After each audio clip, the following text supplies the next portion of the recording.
Let's bring in our NFL insider, Canada's foremost NFL expert, Jim Lang. And before we do get to the 4-down league, hey, Jimbo, don't know how much you've been, while you're a sports guy, so you've been following this CFL stuff. So what do you think of this news today? Oh, hi, Rod. Hi, guys. The big thing is there was an announcement about 2 hours ago from Lisa MacLeod, who's the Minister of Sport for the province under Doug Ford. And she laid out what she called a groundwork and a blueprint to bring sports back to Ontario. And that's AAA hockey, high school sports, university sports, pro sports. Because up until now, all the pro sports teams have been vagabonds in the Ontario area. They've been basically kicked out, save for the Leafs and the Sens.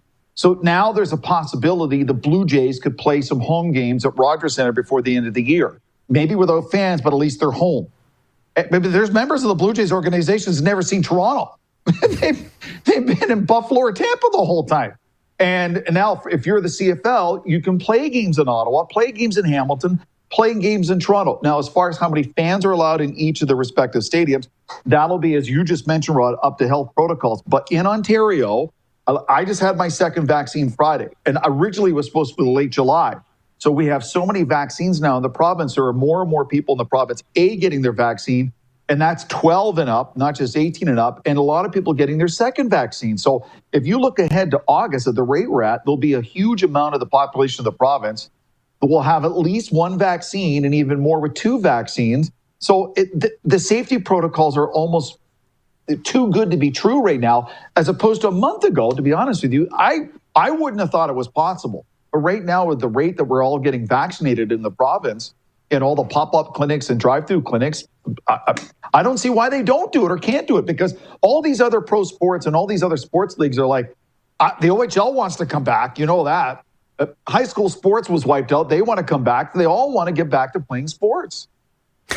Before we delve into the NFL, my guy Jack Bailey's watching in Ottawa. I was on his podcast yesterday. Love this kid. And he says MLB just announced that Vladdy Jr. is leading the MLB in AllStar votes. And that's saying something. That's saying a lot, Jim. Do you remember a year where a Blue Jay led in AllStar votes ever? Maybe Robbie Alomar at his peak for his position. Now, not overall, but in his position at second base in the American League is the last time I remember, Rod. But this is the frustration for Jays fans. They didn't just beat the Red Sox. They set a record, the most home runs hit by an opposing team at Fenway ever yesterday. And they can't play in Toronto. So it's been tough for the Blue Jays organization, who are doing everything possible. So this announcement by Lisa MacLeod and the Ontario government, you're seeing the groundwork for the CFL, for Major League Baseball and the Blue Jays, for junior hockey, for high school sports to get back to actually playing in the province. And I think that's probably helped spur along the Canadian Football League. But as far as Vladimir Guerrero Jr., he's better than I ever thought. And at one time, I wasn't really convinced what Shapiro and Atkins were building and what they were doing and their direction. But I'll be the first to admit, the proof is there. And their best player is George Springer, and he's been hurt all year. They scored 18 runs in Fenway without their best player. Now, if I'm the rest of the American League and the way Vladdy's hitting, and they're about to add George Springer to the lineup, I'd be a little concerned. And it's an exciting team, a young team. And really, the way Shapiro and Atkins have constructed the team, if you look at some of the players like Biggio and Bichette and Vladdy, they're set up for 6-7 years. And unless they decide to go somewhere else for huge money, as long as they can keep them going, you've got a nucleus of players, young players, exciting players. The fan base here is so desperate to see them in the GTA. They're so excited for this team in Vladdy. Once fans come back, even if it's, say, 5,000 at Rodgers Centre, it'll probably sound like 50,000 because people want to see them so badly. I really only have two big NFL things to get with you. Julio Jones, obviously one, but before that, the Packers president, Mark Murphy, comes out over the weekend and says Aaron Rodgers is a complicated fella. This after Mark Murphy said neither side should be talking right now because this is such a highly delicate situation. And then he says that. And I think if Aaron Rodgers never wears green and gold again, Mark Murphy can look in the mirror and thank himself. What do you think about this saga? It's been a while in the making. Not just people. It's not to the offseason. I think it goes back a couple of years. And so then they draft Jordan Love. So they have Jordan Love and Blake Bortles as their QB2, QB3 this year.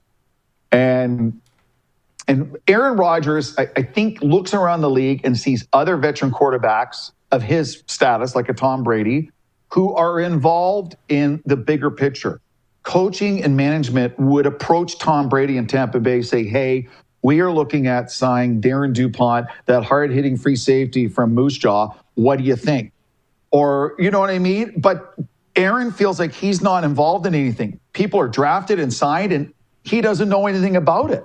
And now that's the team's prerogative. They don't have to tell him he's a player, go play. But the upper echelon of the National Football League, the real veteran quarterbacks, the real leaders that you look around the league are involved in those decisions. Even if they're not asked, should I do it? They're told about it. Hey, we are going to do this. And I think it's gotten so far, the chasm between management and ownership and the coaching staff and the Packers and Aaron Rodgers, and I'm not blaming anyone. It's just, I don't know how they can repair it. And I look at Denver and I look at Houston, but especially Denver. Are you going into the season in the Broncos against the Chiefs in your division with Drew Lock and Teddy Bridgewater? What would you give if you're the Broncos organization to get Aaron Rodgers? I mean, that's the kind of quarterback that can make a difference in the AFC West. And what could be the return for the Green Bay Packers? You know, because it's the NFC North won't be an easy division at all. And there's a lot of talent there. And the fact that there's been lots of changes on, especially with the Bears and the Lions, I don't know. But I tell you one thing, this is a bad situation. And even if he shows up at the camp, does he show up to camp? What's his attitude? Does he even bother showing up for the first couple of weeks of camps? Because for the Packers, they will report to camp July 29th. And there's still a lot to be decided between then and now, or now and then, for the Packers and for Aaron Rodgers. It looks like an untenable situation. And I just don't see it repairing itself because Aaron just seems really dissatisfied with everything going on above him in the Packers organization. And this doesn't help. We got about 5 minutes left. I'll try to get to the viewer questions, as many as I can. But okay. Julio Jones blurts it out on Undisputed with Shannon Sharpe that he wants out of Atlanta. He gets it. He's now a Tennessee Titan. What was your take on that whole saga and his fit now in Tennessee? It's a great fit. I mean, a receiver going to a team with the best running back in the league. So if you're a receiver of Julio Jones' caliber, you're facing defensive backs who can't just think pass only. You can't think like that. Derrick Henry will run for 200 if you're always dropping back in deep coverage to deal with Julio Jones. So that's a nightmare for a lot of teams that have to face the Titans. You have to find a way to stop Derrick Henry because he's still that good. He's a 1,800 to 2,000 yard a year running back. When those kind of running backs just don't exist anymore in the NFL, but then you have to cover Julio Jones and the rest of the receivers. So this is a great fit for the Titans. And as far as how he left Atlanta, this is the new norm in sports. Players, they don't mind going on with Rod Pedersen or, Shannon Sharpe or whomever and making. So I'm not happy. I'm leaving. And gone are the days we did that stuff in private. This is just the way it is. Yeah, absolutely. Ryan in New York says, question for Jim. Deshaun Watson trade talks have seemed to fallen off the map with the Aaron Rodgers news. Does Watson get traded before camp now that June 1st has passed? It's a great question. So think about this if you're trading for Deshaun Watson. You're also, the Deshaun Watson allegations have not been resolved. You can't discount that. You can't ignore that if your team potentially trading for Deshaun Watson. He may be in court first half of the season dealing with all these allegations and accusations and his legal battles. And so what would you rather have? What's the bigger upside right now, Aaron Rodgers or Deshaun Watson? And there's nothing against Deshaun Watson, the quarterback, but a team can't ignore the off the field allegations and cloud hanging over Deshaun Watson when you go to try to make an acquisition, giving up players and draft picks on a player that may be suspended, maybe in legal trouble. I don't know. That's a real question mark around Deshaun Watson for sure. What else has got your interest in the National Football League here with mini camps at hand? It's a little bit different this year, just so you know, for people who don't realize it's a 17-week regular season that wraps up January 9th, which is a week later than what we're used to in the NFL. So February 13th Super Bowl.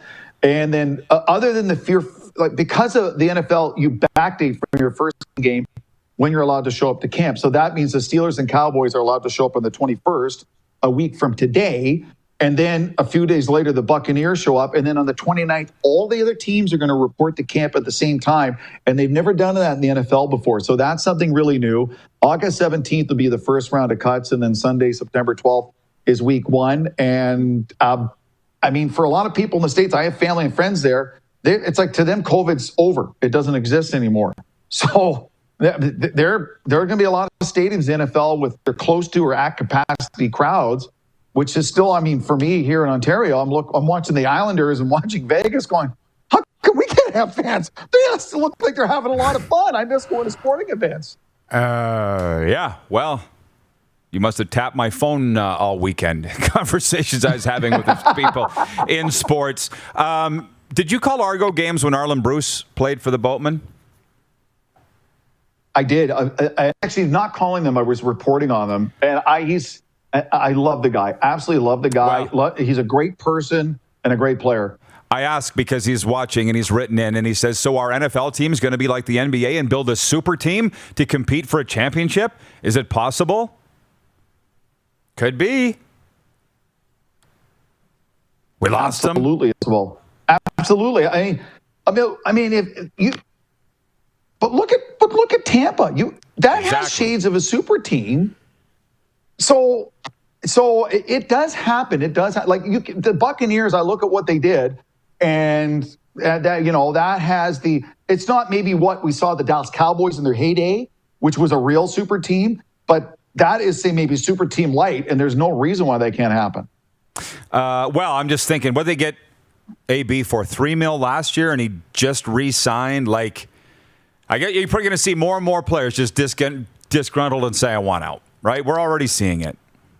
Oh no, the NBA, you name it. I mean, this is the players have the power now. They don't need to speak to reporters. They can go on a show. They can go on social media. They can create their own Instagram account, make their announcements. They'll go to their agent and go, "I'm simply not doing this. I'm not playing for that." And because think about back in the day when a player made 80, 100, 150,000, well, they can't really afford to do that. But coming off a contract that made 15, 20, 30 million, yeah, they can afford to do that. And they don't have to do something. They'll do what they want to do, what's best for them. They will create the story, create the narrative, and not have someone else do it for them. Wonderful visit, Jim, as always. Thanks for this. And we'll chat sooner than later. NFL season's coming, CFL even sooner than that. So it's all good around here. Go Islanders. Barry Trotz is the man. There you go. There you go. Jim Lang joining us from Toronto. You're watching Rod Pedersen On Demand. For more of The Rod Pedersen Show, visit rodpedersen.com or follow Rod Pedersen on social media.